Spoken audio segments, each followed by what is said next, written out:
Don't fall asleep sitting right there. All right, we're live, man. We are live.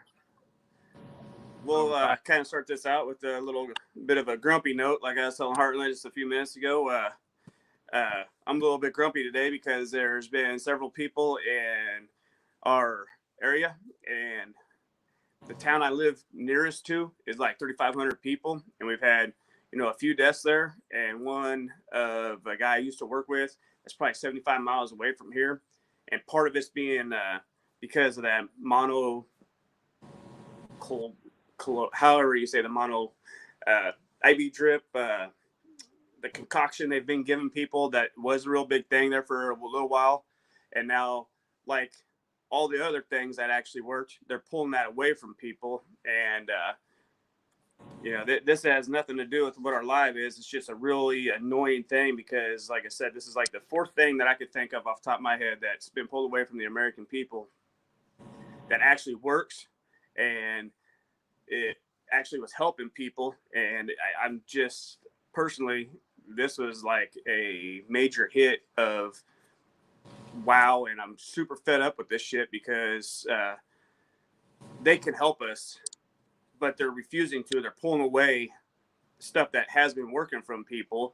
And I've got a sister-in-law that works at the hospital in another small town. It's even smaller than the town I'm talking about. But she was saying that a little bit larger town that's about, I'd say 100 miles away from there, was calling them trying to get, they have, I guess, like 2 servings is what I'll call them, left over there.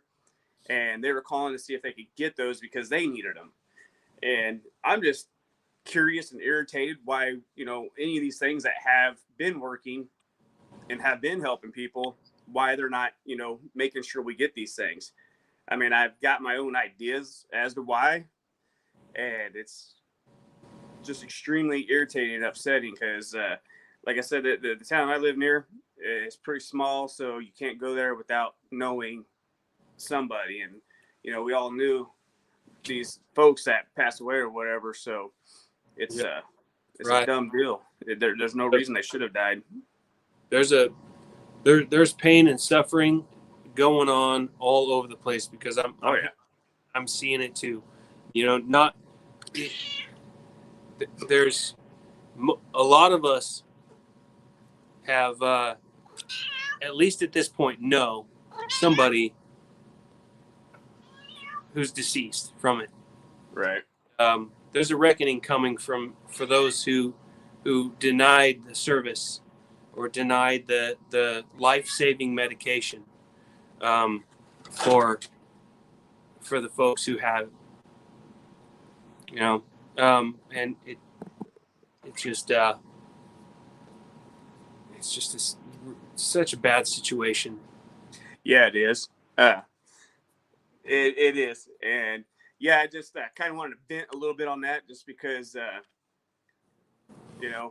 man, it just really irritated me that, these folks were told that they just couldn't have it because basically they just weren't going to give it to them. And that was coming from family members that were telling them that they were literally asking for it, and they were just told, no, you ain't getting it, basically, because there's too much of a shortage.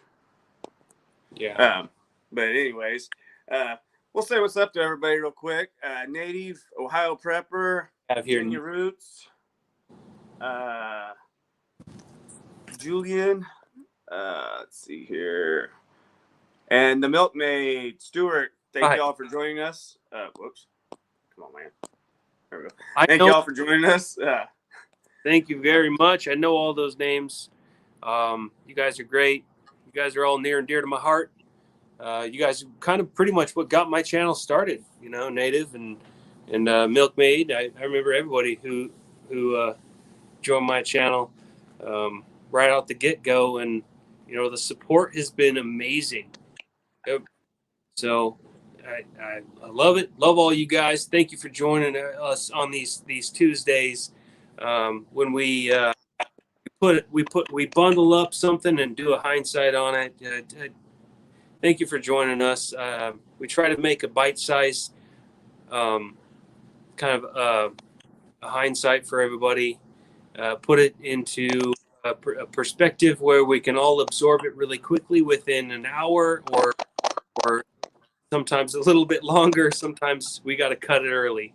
But we try to come up with some good information, some good um, uh, historical based life situations, and put it into perspective to where what would we do if we handled it. So here we go. We've got a pretty good one here, and this one we can all relate to.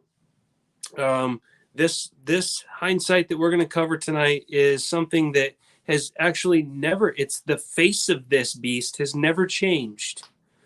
The only thing that has changed from this is the means at which someone can hurt another person. And so now that I have your attention, it is based on a riot. Okay, this hindsight is based on the New York draft riots. Okay, 1863, and the they took place on July 13th through the 16th. Just going to get right into a backstory real quick. I don't want to go into too much of the history. I did study a lot of this. I'm sure you did too, AJ, going into this. I studied a lot of it. I looked at lots of different resources. I don't want to give you guys a history lesson because the information is readily available, and it's covered in multiple different angles. So basically, it took place in, like I said, July 13th through the 16th in 1863 because of Congress enacting the draft during the Civil War. Okay. It's estimated that 120 were killed and 2,000 were wounded. Now, keep in mind, those numbers could be more, could be less, based on the author of the gangs of New York. His numbers were estimated around 2,000 dead, and many thousands wounded. So you have conflicting historians, point of views on the actual casualty and wounded.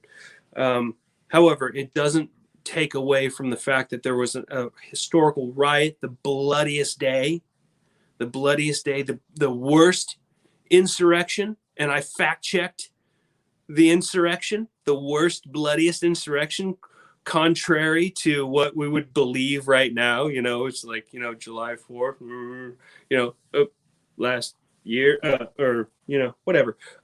That was the biggest and bloodiest insurrection ever in history. So here we go. I'm going to give you a breakdown of the rioters consisted of primarily the working class men, and this is important because we're all working class men.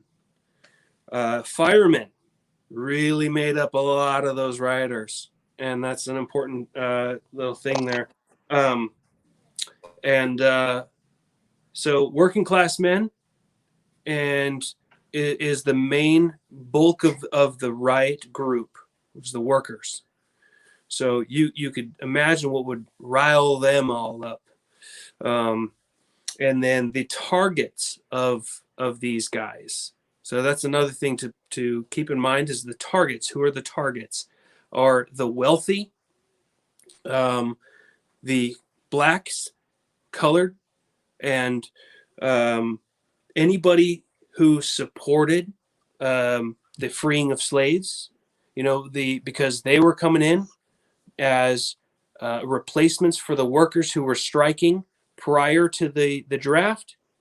They would bring in, the blacks as workers to replace the ones who were rioting or striking, and that was created animosity towards them too. And then you had the whole Civil War thing, freeing the slaves.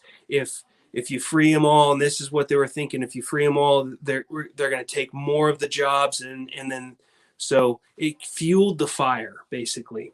And the police were a lot of the attacks too, or were targets as well in this riot. However, I'm gonna go away from the actual historical base on this a little bit, but nevertheless, when you look at a riot, when you think of a riot, the face of the beast has never changed because it's always taken place. Here's where it always takes place: major populated areas. Where have you ever found or researched a riot taking place in rural areas, and it being there? It's never usually there. It's usually in densely populated areas where there's conflict, and there's tensions between two rival groups, or there's things happening. So you need to kind of get your mind around that that beast has never changed where the riots usually start. But and also the mob mentality has never changed. People associate themselves with certain groups and things like that, and they get involved when riots start to happen. They the energy in the air is like the energy in a football stadium when your team is winning. Okay, it just creates that type of energy where it it's basically the same type of energy that gets that mob riled up, and all the energy is right there, and it's just a literal tinderbox ready to go. And the drafts kicked it off because the drafts were based on, if you had $300, you could opt out of the draft by paying this amount of money, and you could have a person replace you or buy your way out. And the working class were poor; they couldn't afford it. The basically $300 back then to us now would be like 3,000 something dollars to buy your way out of the draft, and nobody in that class could do it. That's why they got pissed. That's why they were going, hell no. And this was right after the loss at Gettysburg, and this is where the riot got kicked off. And AJ, if you have anything, I'm gonna kind of like let you have the floor for just a second, and go with that, with what I've kind of introduced here as far as the riot kicking off, and it's in full steam. July 13th was the day it started. It was 4 days. So Right. I think. floor. Uh, I think. So those were supposed to be one of the bloodiest riots like on American soil ever, and it's a movie called The Gangs of New York. They kind of they did a real good job portraying a lot of this. I've actually seen that movie once. It was really good, but it's an extremely long movie. So it was like one of the bloodiest riots ever. They targeted certain minority groups more so than anything during the riots because the Irishmen were extremely upset over this. But you get into like the what was it, the five, it was basically the center of this area, and the Irishmen and the African Americans worked hand in hand so well together, and these groups were helping each other so much that when that mob got there, the Irishmen were helping run them off, and they kind of ran them down into the alleys where they were dumping like hot water on them. It got so out of hand that they brought in troops, up to like 4,000, I think it was, troops that were brought in, and they were firing cannons at them, shooting them. It was just a mess, chaotic mess all around. And, you're talking regular trained troops, but back then, their training was, of course, a lot different. But so they, even with all them troops there and everything, this mob was so wound up and so upset over all this, they did not back off whatsoever. They just kept pushing and pushing and pushing. and going. I think they started out by going to mainly federal buildings and things like that at first because that was the main focus. But as they went to those buildings, it just kept escalating because they were upset. So it just kept escalating. That wasn't good enough. Well, this is going on. So they'd run down the street and, do this or whatever. Like one of the huge buildings they overtook had several hundred people in it, and they overtook it. It only took them 20 minutes with the size of the mob that they had and the fury that was coming down through there. And so in amongst all of this, you said like the firemen and stuff were involved with this. So the firemen actually, from what I read, that was one gang in New York. Mm-hmm. And then you had like the butcher boys or whatever they were, you had all these different gangs. Well, and different fire departments had different gangs. So they'd show up and the firemen would actually fight each other before they'd fight the fire sometimes. Yes. And, yeah. I mean, that's one of those things I was like learning and reading about. It kind of blew my mind is that when these rival gangs took advantage of the ongoing situation to fight each other. So there's already chaos, and that's really kind of something that was really interesting. Is that these gangs, in the Gangs of New York movie, they were you were waiting for them to fight each other, but it's like they waited for this. There was this crescendo where there was this huge conflict already going, and they used that to actually fight each other. Because if you were to have two rival gangs go after each other, you're going to have a good police force ready to respond to break it up. If you have a militia there, or reserve forces, if you have things like this, like when this riot kicked off, these gangs found like that power vacuum that we see happen when big dictators are pulled from positions. There's these power vacuums jump in there, warlords, and we see it in the Middle East all the time when we replace the dictator. Who comes in there? The bad guys jump in there, and then we supply them, and we do all those things. Anyway, you're right. There was the forces that were called back to they were called back to the city to quell the riots because it was so bad.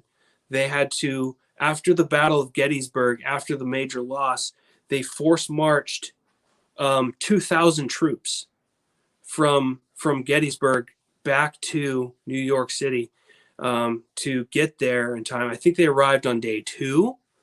Day 1, there was tons of this stuff happening.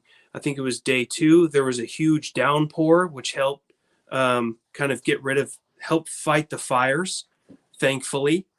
Day 3, some of those reinforcements for the police department started showing up, and by day 4, they had a full army on them. If you guys want to look at, before we got on here, I was doing kind of a map and trying to do a breakdown on a visual for the map of the 1863 draft riot map. If you look that up, it's pretty cool to look at where they had barricades. They had how many buildings they attacked. I counted 51 buildings that were burnt to the ground. I counted multiple locations where certain individuals were targeted. So you have a map of a battle, basically. So go ahead, AJ. I was just going to say it was the 5 points. It's called literally the 5 points. When I was going, it's 5. I can't remember what it's called. It's called the 5 points. 5 points is when all the gangs would kind of come together or whatever. But actually, during one of the big rivalry fights, between the rabbits or whatever they were called. I know they had the rabbits were always just kind of their thing that they were carrying around or showing or whatever. And they did support the the black slavery movement into New York City. They had groups of interracial marriages. They had a lot of workers on the docks, and they were supportive of that. But right, go ahead. Yeah, and that one main fight between the gangs was so in depth and going so hardcore that even when the military showed up and they were firing cannons and into the groups and just shooting people down randomly, them guys just kept going at it, man. They did not care at that point. They were more worried about killing each other than being killed by anything else. So it was quite interesting. And as it tapered off, of course, the rioters were jailed once they kind of got everybody kind of calmed down and everything. They were jailed. I don't think that really anything much happened to them. They were probably let go a little bit later on because of how everything was still working in them days. And from what I read, it just seemed like that's what happened. They just kind of let them back out after X amount of time. The African Americans volunteered to fight in the Union Army, but they had a separate group which was commended for its discipline and dedication. And it's still talked about, from what I read today, because of their dedication and like no balk of any kind of order. They were the most disciplined at that time kind of deal. And once all this had passed, it sounded like they were able to kind of go and kind of patrol the 5 points somewhat temporarily and be able to show a show of force, basically. Right. After these riots, there's a mass exodus from New York, and the population had dropped like 11,000. But a lot of folks went to Harlem after that, is what it said in there. They moved to Harlem to get away from all the violence and everything. Right. So, yeah. You want to roll on with going ahead and how do you want to play this one out, man? Are we going to be part of the military, are we part of the gangs? What's our hindsight here? We didn't discuss that. We were talking about how grumpy I was earlier instead of talking about what we needed to be doing. Well, I don't think if you just put yourself as an individual, as a citizen on Manhattan or in Manhattan at the time, that would be a good way to start out. Whether you're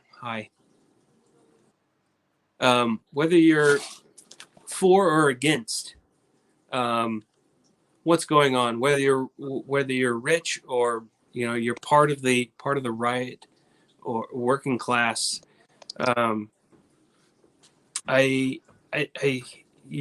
everybody there is in danger. So right.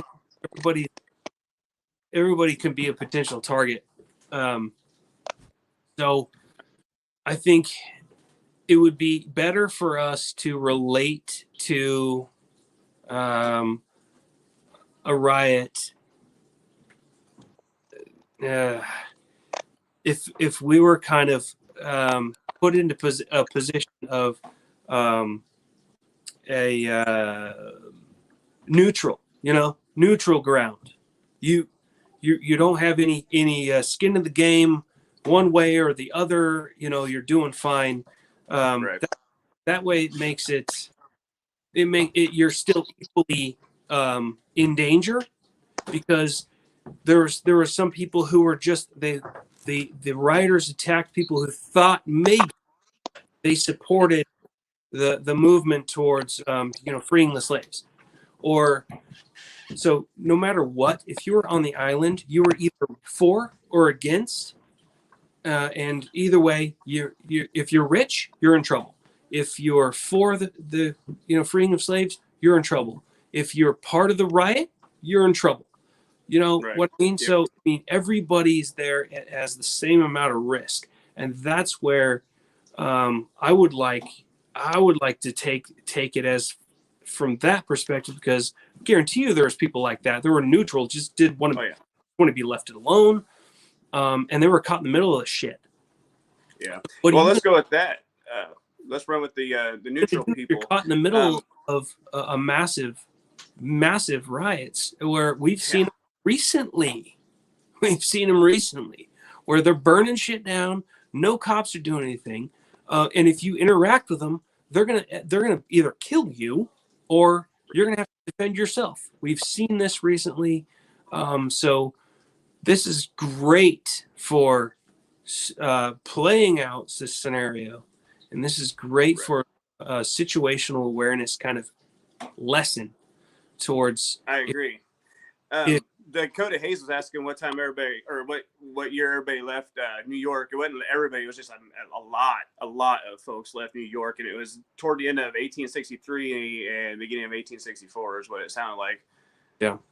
It was just after the riots, just after they had stopped the draft, and right after the bloody battle Right. in the streets. There was a massive exodus of African Americans primarily, and they were the ones replacing a lot of the jobs because of the strikers, the people who Yeah. from the job. So they lost a lot of the workforce, and people. So yeah. Righto. So if you are a neutral party and you're in New York City in 1863, 18, in this era, and all this starts popping off, and you're in an apartment building midway up it, and you start seeing all this going on, what's your game plan? What are you doing then? That's great, and I've been trying to think about it. I've thought about these scenarios before. I've run across different things, and it makes sense to, um, you know, I'm a neutral party. It makes sense for me to have a heads up and know the people, my neighbors, know where they stand, know where their loyalties lie, and whether or not they're going to consider me a threat as soon as this happens. So you're going to know that tensions are rising because um, in your area there's going to be certain indicators that are going to be easily um, observed and noticed that tensions are rising because there's a strike here and there's a strike there, and you could possibly have um, a a St. Floyd situation where all of a sudden your neighborhood turns into the ground zero. So you have to have those indicators. You have to have those little antennas up prior to situations going off. So um, you're if you got the feelers out there, you're gonna know if those things if it's a hot zone. Um, Right. I'm on like in an apartment building, and I hear that okay, um, I hear that there's a mob rolling, because you're gonna hear stuff. You're gonna hear stuff coming down the road, whether it's 1863 or 2020. You're gonna hear. Hopefully, you're gonna hear, if it's not in the dead of night and you're snoring and sawing logs. You're gonna hear some stuff coming your way, and hopefully, you've got a way to get yourself down to an evac route, because if there's anybody in your building that is a target, your building is going to be targeted, because individuals inside the riot will know other individuals who support a certain thing, and if that certain thing that is looked down upon, or considers, they're just going to go for the whole bit. I would think that the mob is going to go for the whole building, and assume that everybody in the building is possibly that same target, unless you join that riot, unless you join Right. their, you know what I mean? So Oh yeah. um, getting caught up in that, you're either going to have to. So you have multiple options. You have an exit already planned out, and you can get to that exit and get out of there. Or you pretend that you're among them and part of them, but you can't be carried away with it. You can act like it, and I would act like I'm either part of it, but um, no, there's other considerations. I don't know. Maybe my family's with me. Maybe I'm alone. Maybe I'm a single guy. I don't. I don't know. um, Right. but every situation will dictate whether you do your exit strategy. If you go through the alley and find an exit through the alley and get your family to another street over, you make sure that street's safe. You keep taking alleyways and away from the most. And here's the most difficult thing: is that Manhattan's an island. Yeah. You're stuck on this island. You don't know what road you're going to go down, that you're going to encounter that mob coming toward you, and the mobs came from multiple different directions. So and they were gaining force on their way. So really, you're in a rat race. So you pretend that you're part of them for a minute. You throw some rocks, act like you're pissed. Gray man it through there, and tuck down an alley. Bam. And move through the neighborhood, get yourself to a position where you can hide out until it's over. That would be my main thing, is hide out till it's over. And absolutely do not be a victim to anything that comes your way. If there's a threat, Right. you eliminate the threat as quickly as possible, and without remorse. You know what I mean? So Oh yeah. eliminate the threat as quickly as possible and move through the threat until you can get to a position where you can, maybe the mob's already rolled through it. Maybe look for an area that's already been completely ransacked, or um, devastated, because chances are they're probably not going to come back through it. Maybe roaming armies would do that, but not a mob, because a mob's got tunnel vision, man. A mob's got that idea. Strike at moving targets, and strike at things like that. So, and Yeah, fresh they kind of had one thing in mind. strike at fresh targets of opportunity. And if you're already in a place that's been completely ramsacked, looted, you're less of a target, I would think. So that's something Right. else to keep in mind. Like I said at the very beginning, riots have the beast has never changed. It's because of the mob itself. When it gets going, it's like that. It's like the energy of the pro team at a football game. The energy of the only thing that has changed is the ability for the capability of another person to hurt another one. That's the only thing that has changed in riots throughout the decades. Yeah, because they would have had just basically black powder, single shot, muskets, Yeah, pistol, I suppose, swords. machetes and knives and pitchforks and Yeah. just torches. Yeah. That's their mode of hurting another person and creating damage, and they did use lots of stones and bricks. Yeah. That's still used today. Um, Oh but yeah. but the mob has never changed. You're right. Sounds good to me. That sounds like a good deal there. I'm gonna pretend like I've got family in this one, I guess, because I've had family pretty well for a long, long time in my life. So uh, I'll run with I got a family, so it's gonna suck because yeah, there's nowhere really to go there. But yeah, I'd be doing, hopefully I'd be in the same boat as what you were saying. You'd have some kind of signs. There's going to be something building up to this. It's not just going to all of a sudden, it's everybody's skipping to work, holding hands and having a great time, and then boom, there's a riot all of a sudden. So you should have some signs leading up to it to where you could start getting a little bit prepared for it, and mentally, physically, getting ready to get away from whatever's going to happen. I'm sure people are talking about it, it's escalating just regularly. Hell, they probably even had it in the newspapers talking about how people were upset because this is, the Emancipation Proclamation.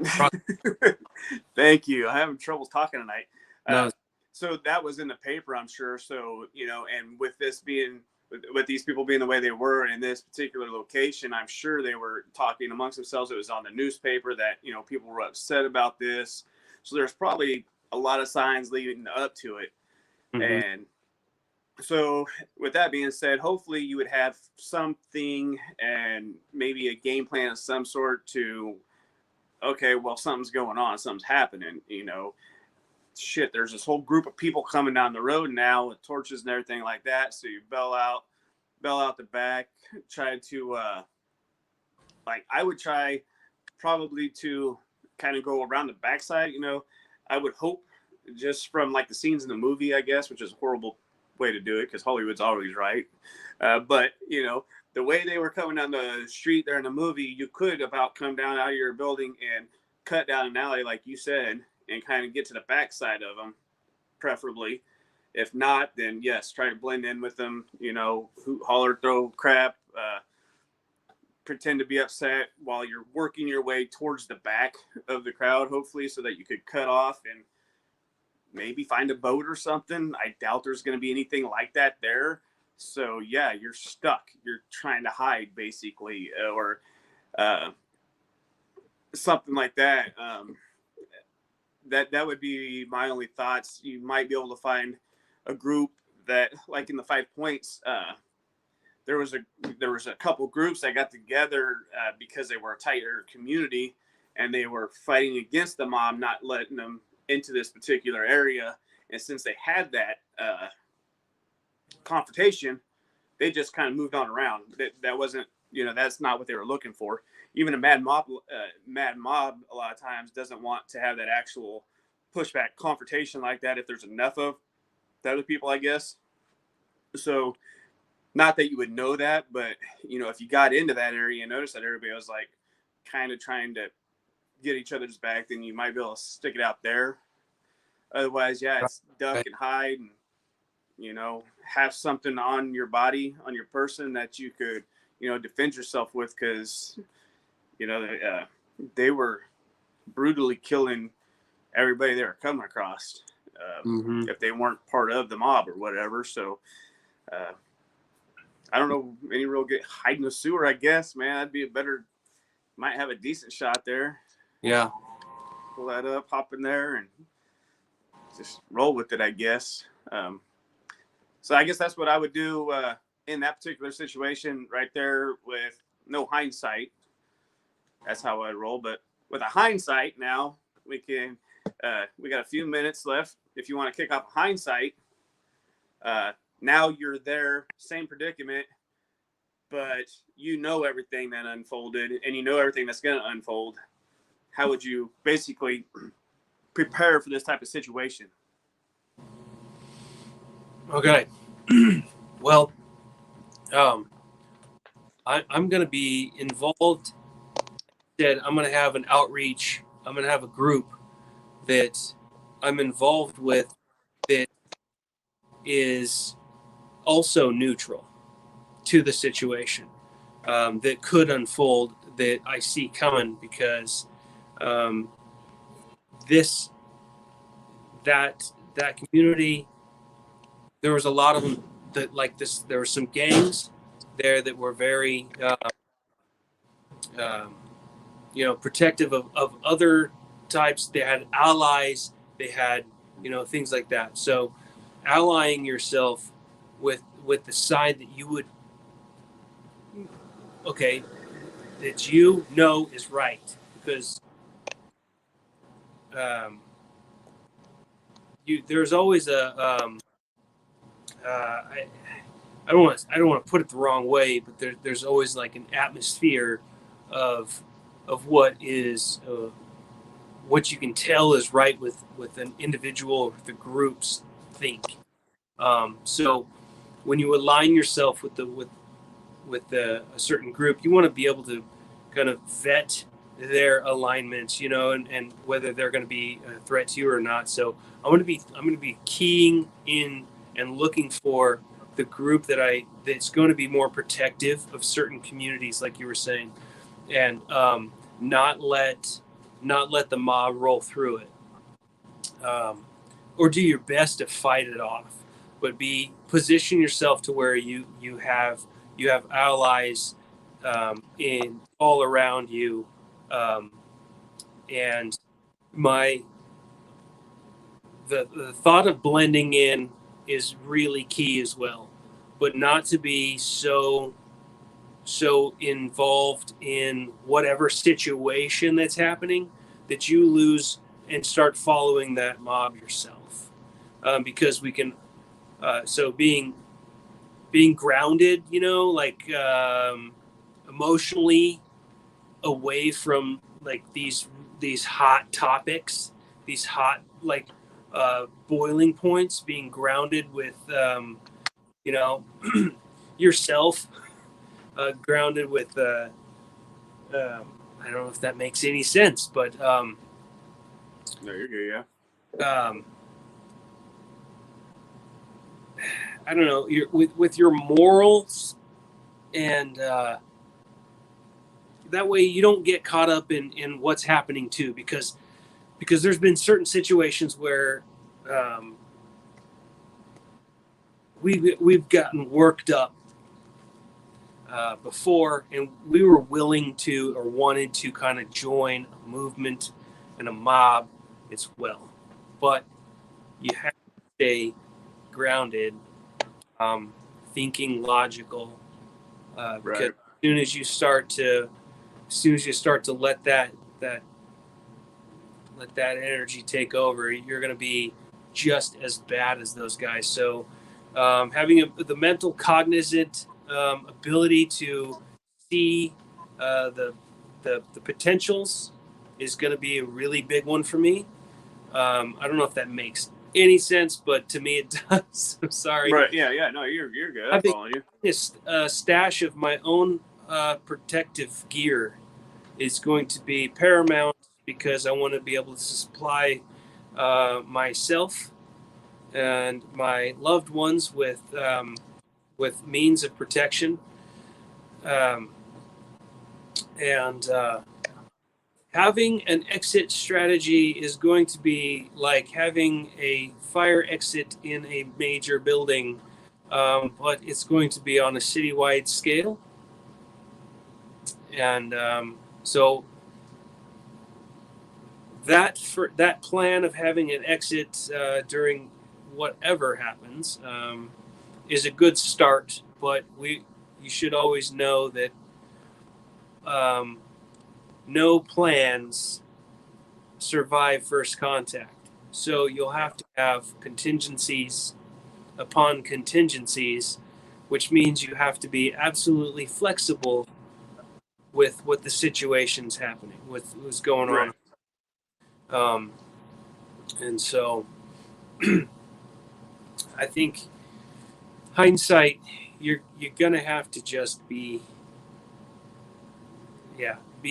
as adaptable as you possibly can, and having the most forward notice of something is probably paramount in a riot situation. That way you can get out of Dodge before it ever happens, because if you're observant to those facts, you can be in a new location prior to this, because, like you said, the newspaper was full of propaganda. The Congress was passing this bullshit law for the draft. So there's already labor shortages based on the riots and because of labor that was happening. So tensions are popping off everywhere. You want to get out before all of that happens.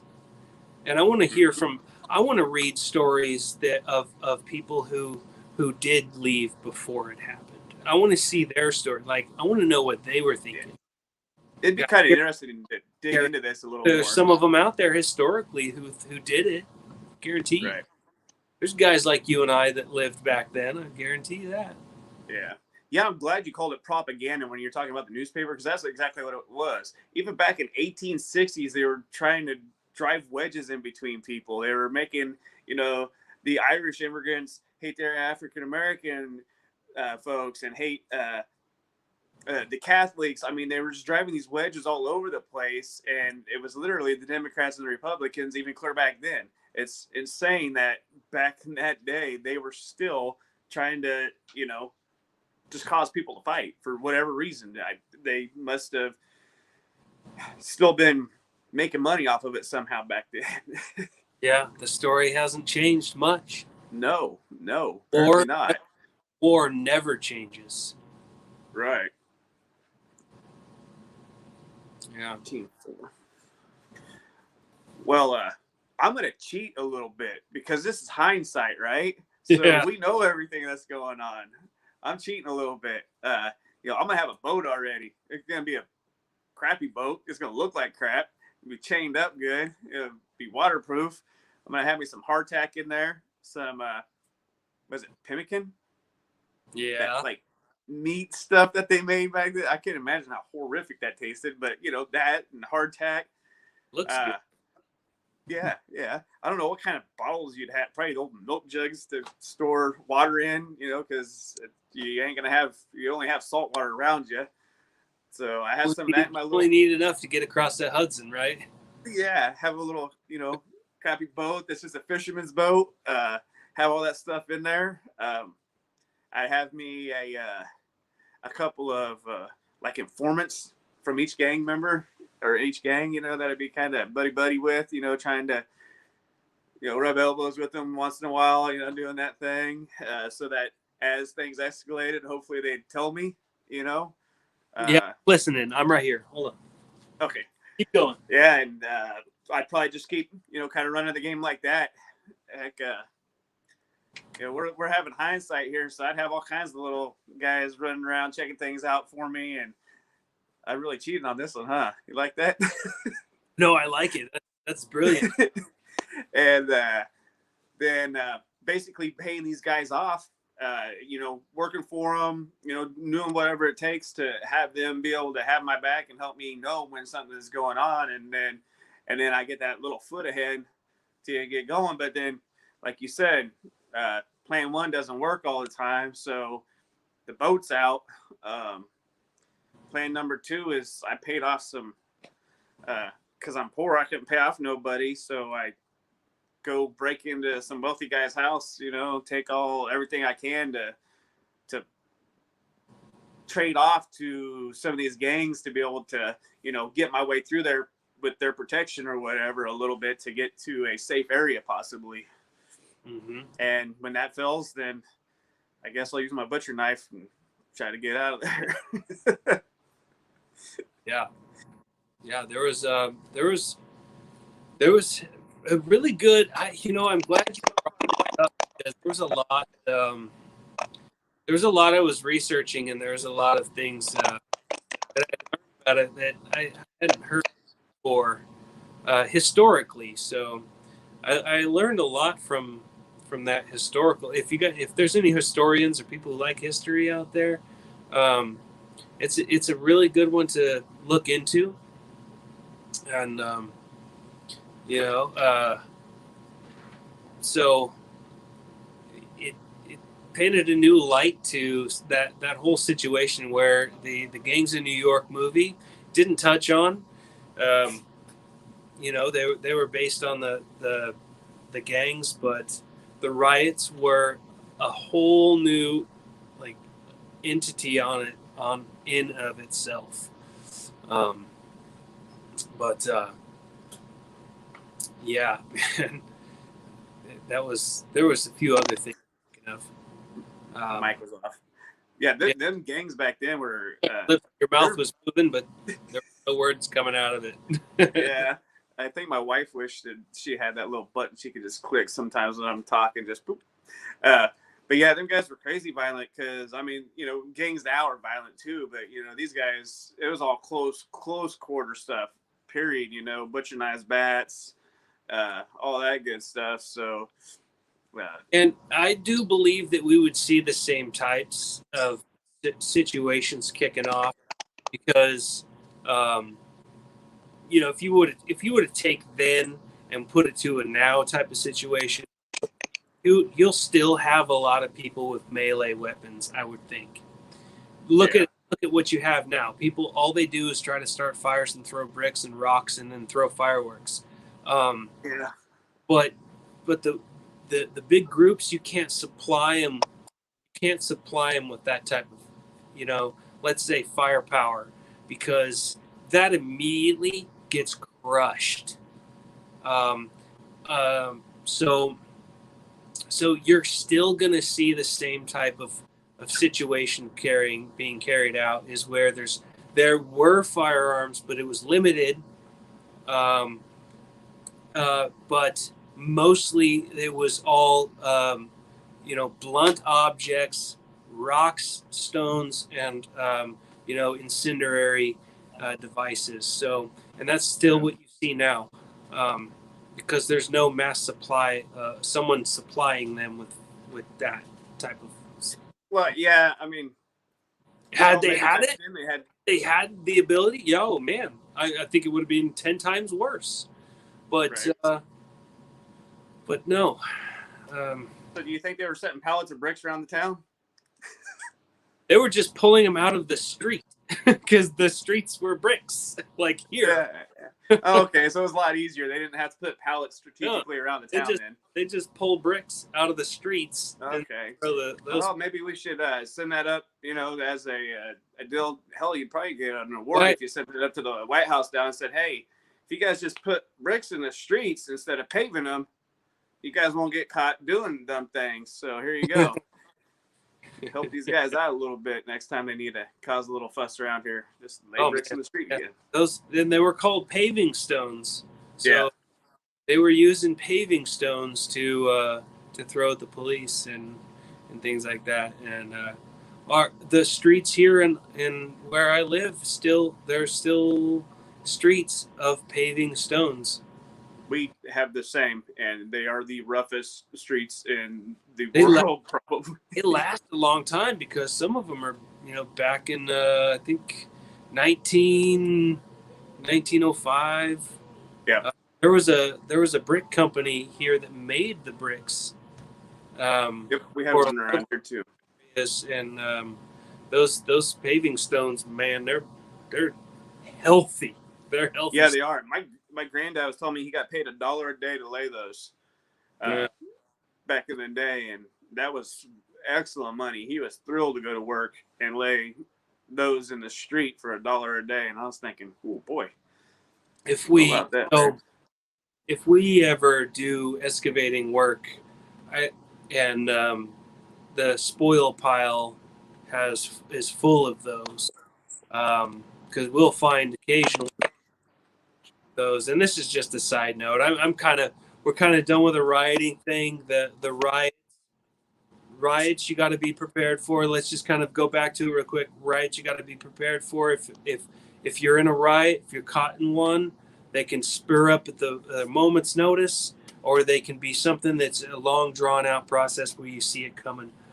Either way, Yeah, become I'm kind of glad after we had the little discussion early on, and right before we started even talking about the riots, that kind of goes hand in hand with this now that we're talking about it. The irritation from that to this.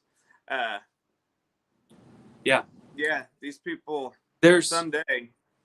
there is definitely a retribution coming, because of what we've all had to go through. And Yeah. you and I right now are considered the working class. And you and I right now have all been subjugated to these draconian bullshit rules that are costing us our livelihood and taking basically food away from the tables. And we're watching our friends and family pass away because of things that they're not allowing, or the segregation between us and other things. It's really starting to kind of rear its head, and that's a fight that I'm willing to fight. That's a fight I'm willing to fight. But if it's gonna go into riot mode, I'm not gonna jump in there. Yeah, no. Yeah, it'd be an interesting road, which I starting to wonder how far out in our future that truly is anymore. Yeah. There's, from what I'm seeing, is that there's still time, and there's still a lot of pushback. There's still a lot of ground to be taken in a let's say a non-combative way. We're still possibly taking grounds and making changes in a non-combative way. But if it go guerrilla, that's the way it will be. So yeah, maybe we got to talk about cobblestones. Cobblestone. Yeah. Did you see that little thing Stuart put up on here? That they're often, man, I really need to get my reading glasses too. Can you see the comments at all? It says the often ballast stones left over from sailing ships used to pave streets in the early 1800s. Just learned that because of us. You are educating people. Good job. Thank you. Yeah, it is pretty fun reading about these and, kind of doing these back and forth. I'm still getting a kick out of them and reading the comments. I love reading the comments all the time. So yeah, man. Yeah. My ventilation system is starting to move because of the temperature change. It's expanding and contracting. So it's if it sounds like a turbine engine fires up, I apologize. That's why I had to shut off my fan when I was first talking to you when we were backstage. I was like, why in the hell can I hear him? I could not hear you for nothing. And then I realized the fan on the wood burner was just roaring. I'm like, oh, okay. So I had to reach over and turn it off. Yep. Fire awareness, Hutch. Buildings next to buildings burning. Back then, everything was made out of wood. Maybe the first few floors were all brick, but still there's wood within inside of all those. And you catch those on fire, you're going to start a whole the map of the Manhattan. You'll see the fires that burned were all in rows, because you're right, those buildings burned because of buildings that were on fire next to them. And so I don't know back then. I don't know if they had fire escapes. I don't know if it was just straight down to the lot. I imagine that some of them might have had fire escapes by 1863, based on other major fires. So you have your the ability to see things coming. If you see that building next door catch on fire, if you see your lobby catch on fire, you get the F out. Yeah. Wasn't there? So was it New York or like Boston? Dang it. Chicago burned. I think the huge fires. All of Chicago burned. Okay, it was Chicago. Like that was that was during 1859. Chicago burned. Yeah, completely. And it was blamed on city. It was blamed on a cow knocking over a lantern, I believe, in a barn. However, something like that. I don't think it was based on a cow knocking over a lantern. Imagine the guy that owned the cow. Whoops. I think there was some other things celestial happening on that day that caused big fires. What's that? I think there was other celestial things happening on that day that caused Chicago to catch fire. Yeah, I still like to be the guy pointing at the farmer that the cow knocked over the lantern or whatever. That guy's like, the entire city of Chicago is just flames, and it's because of your cow knocking over something. You're almost as bad as the guy in the Wuhan lab that dropped the vial, like ting ting ting. Poof. Oh, like, oh, dude, Interstate 80 in Philadelphia. Oh, with the monkeys? What the monkeys going on there, dude? Outbreak, dude. 12, That's all I can 12 say. monkeys is going on down there, and they're like, don't approach the monkey because they've. Yeah, who's gonna do that anyways? Like, oh, hey, there's a wild monkey. Let me go. CDC approved lab, all these monkeys, and they all get like wreck, and a bunch of them escape. Now one of them's still missing, and they're like, don't approach that monkey. What the? Yeah. The whole town's on lockdown now. This is a really bad movie start. Yeah. Well, when my wife was telling me about it, I'm like, for one, who in the hell is going to go try to grab a monkey? Like, if that happened here and I thought I seen a monkey, I'd be like, this is weird. I think I'm going to stay away from that. Just common sense says stay away from that. I've seen way too many movies. Oh, my. Yeah, that's... I still haven't seen... She told me to watch the Salty Cracker video on that. I still haven't seen it yet. I really want to watch it. Dude, yeah, it's very funny. It's disturbing, but it's very funny. Oh, everything with him is disturbing. I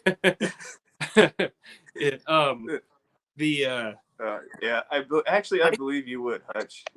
Honestly. When I saw that, I think I saw it come over a feed, and I thought it was a joke. I literally thought it was a joke over the week. And then when I saw it again come through a feed, I started looking into it, and I said, what the actual F? Yeah. This wasn't a joke? Holy... man. Yeah, and I thought more escaped. I thought it was like 100 or so that actually escaped. And so what is that? 2 major wrecks that the CDC was involved in the last couple of years. Didn't they wreck a semi truck full of vaccination vials that they didn't want anybody to see what it was doing to the concrete? And now, a year or 2 later, they dump a bunch of monkeys out on the highway. Right. Seems like there's a kind of a coincidence here. Don't discard the whole genetically modified mosquitoes in Florida. I guess I've missed that one. It's an intentional release too, so it's all public. They're genetically modified mosquitoes that they released in Florida. Ha. Yeah. Oh my gosh! Wow, it's a clown. It's a clown. It's a circus, man. Fucking circus. So yeah, these people. What's that? I said, excuse my language. I don't usually cuss. I try not to, but there's a couple days I really don't care, and today just happened to be one of them. That's why when I was talking to you backstage, I was kind of wound up, and I was trying to bring it down a couple notches. That's why I was venting to you a little bit before we got on here. So I was hopefully not going to be every other word, F-bomb while I'm trying to talk. I'm wound up. I understand, and I agree with your sentiment, man. Yeah. As long as I'm calm, I usually don't need to worry about it. But I always worry. I mean, the grandbaby's heard me cuss, but I just don't want her to see it, because we were just watching videos the other day. I gave her my phone and she was playing around looking, and she found Mama's rabbit video, so she's watching it, and I'm like, yeah, see, 4-year-old repeats everything I tell her, so it wouldn't be good. Oh yeah, don't forget about those guys. We got those all over the place around here. I got one in the seat behind me, and then I got this one over here. Yeah, she's talking about meth gators. Oh. We got a lot of them around town. You got meth dealer? Well, I think that's a meth dealer right there. It's if it's not a meth dealer, it's just mooching off of us and living in our basement. Yeah. Our cats, I got one cat that actually hunts. The other one, she's pretty well worthless. So I don't know why we keep her. Other than she's a great lap warmer when you're sitting outside. And yeah. Other than that, she doesn't hunt. If the food dish is not completely full, she'll meow like something's wrong. Like the first time I went and did chores for my wife, I go out and this cat's acting like, I was like, what the hell is wrong with her? Just rare, you know, like they do, and just back and forth all over the place. And I did everything, came back in, and my wife's like, did you feed the cats? Well, no, they have food in there.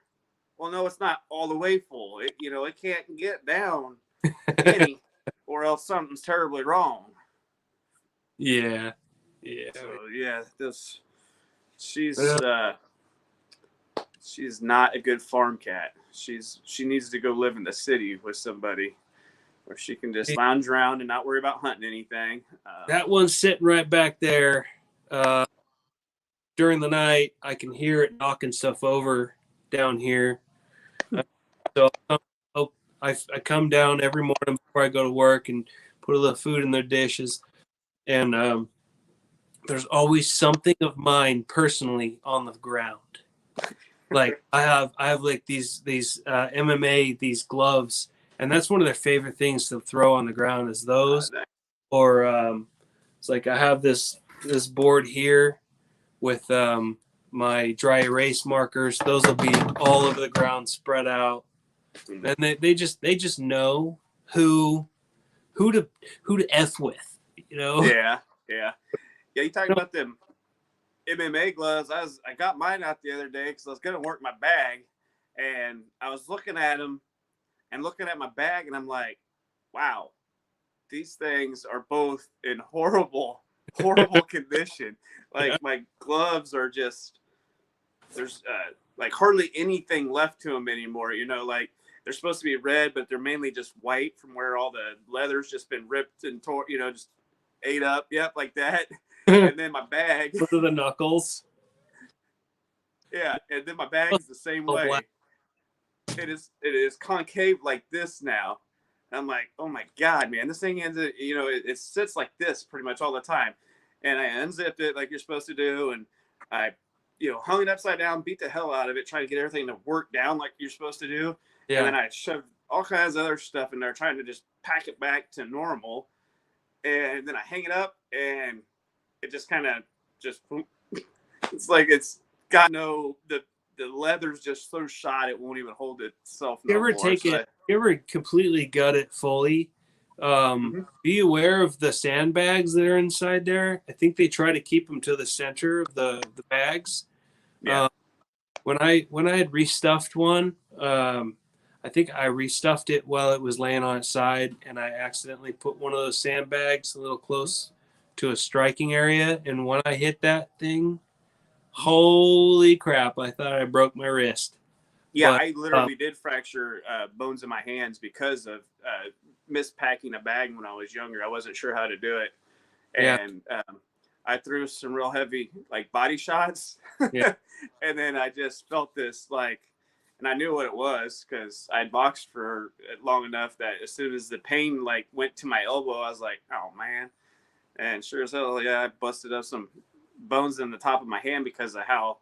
And when I talked to a buddy of mine, yeah, those are supposed to be on the inside. And what I had done was almost stacked them like this across, because it seemed like, well, if I put them right, because I was young, I was like, well, if I put them right here where the body is, where you're throwing them body shots, then it won't bounce away as much. You know, it'll absorb, you know, it'll kind of, but no, it just breaks stuff. Right.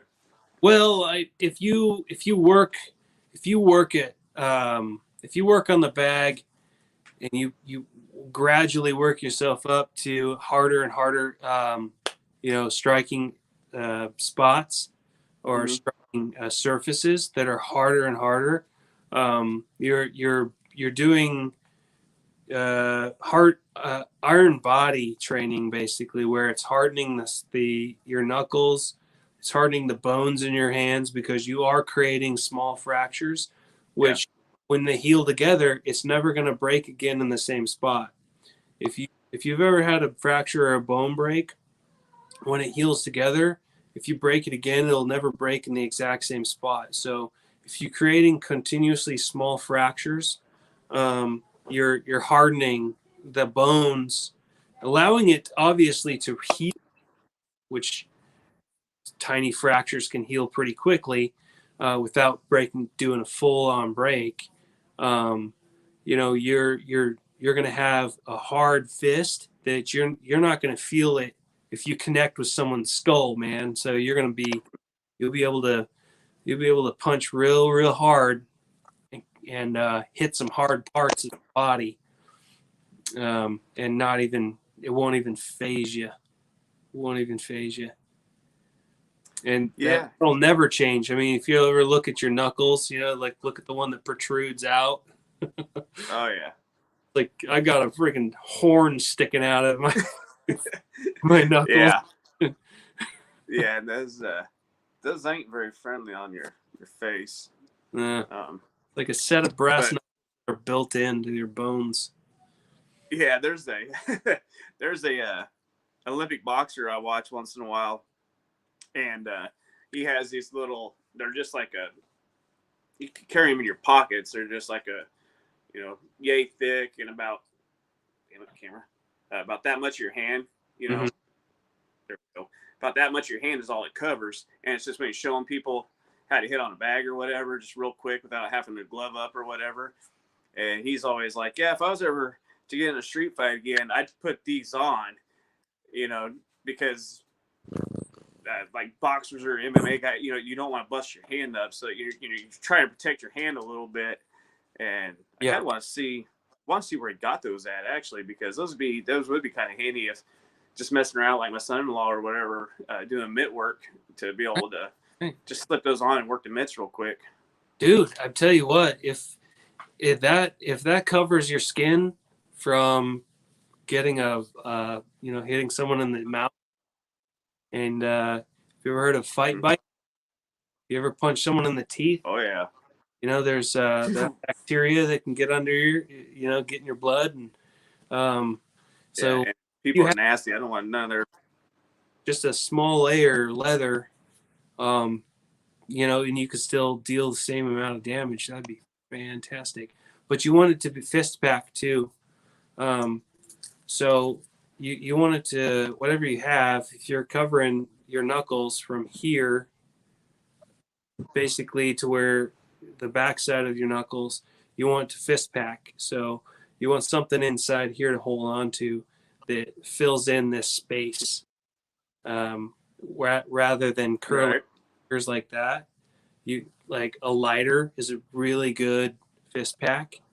So everything kind of just is all compact in one spot.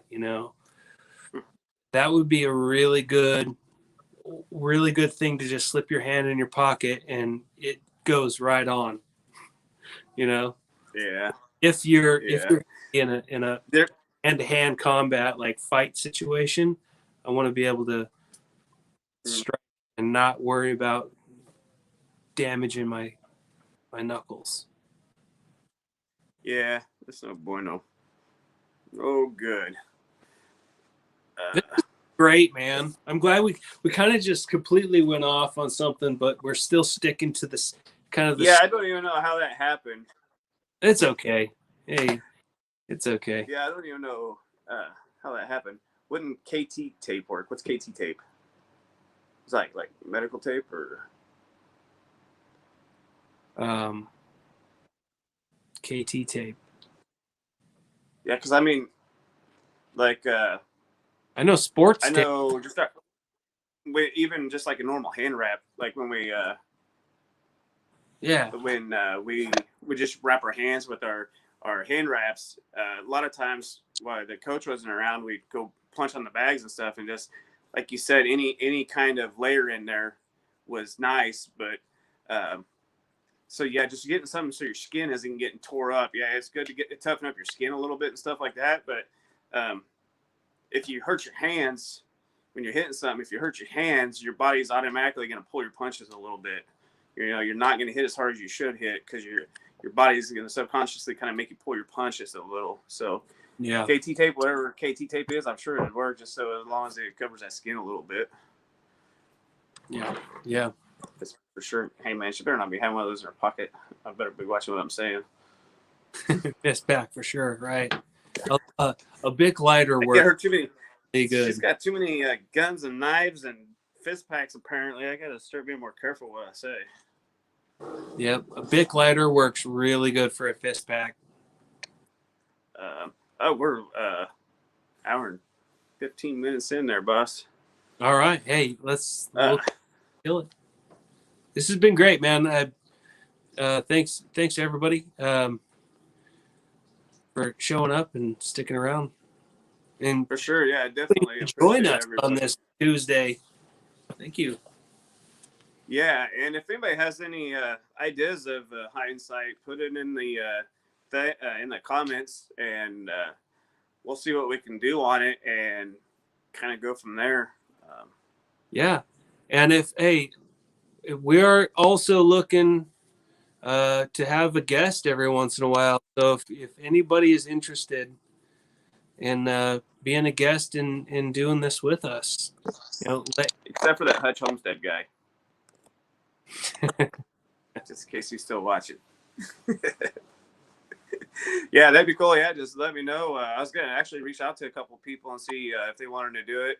I just don't know, like if my phone allows for it, I think, but if I keep shutting off my mic, maybe. But I think that's what kills it a lot of times is once we get the third person on there, then we start having a lot of glitches. And my phone is a repair phone from the screen got busted, and so it's very, very sensitive every time I touch it. But I'm definitely up for trying to get somebody else onto here because the more brains, the better. And if we are able to get a third person on here, I was really hoping your buddy get back on here again. We might look for something that's another kind of scenario where you got like three guys, in a situation, or three ladies in a situation, whatever it is. Then we could play the part of the three if there'd be three of us on there and try to do a right hindsight. So, all right, man. Well, we'll call it a day and say thanks again. Y'all stay safe. Have a good night. Jennifer, I'll see you in a little bit. All right. Have a good night, folks. See you, brother.